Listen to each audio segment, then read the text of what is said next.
I do think it comes down to just practicing the way you share those stories though.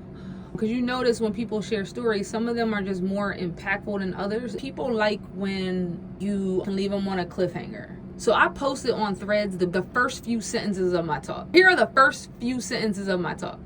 4 years ago today, I lay on a sofa in my mother's house at 3 a.m. in the morning, shaking, shivering, crying, body bruised from having been slammed into a car door. My then 4-month-old lay next to me in his rocker while I rocked him with the tip of my toe. Moments before, I had been physically, verbally, and mentally abused by my then partner, and I only escaped with the help of law enforcement.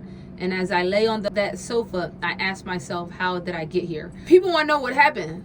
They're thinking, yeah, how did you get there, right? You're here now because the context is part of the story too. So I'm up here doing a TEDx talk, so obviously I survived it and I got to a better place, and just leaving them on that little cliffhanger at the beginning is a great storytelling strategy. So I teach students to do this all the time. So I had this student, I remember his speech because he talked about being in Philadelphia and hanging out with his friends, and he went down an alley and some guys were approaching them with a gun. He told that part of the story at the beginning, but he didn't tell us what happened, like what was the result until the end.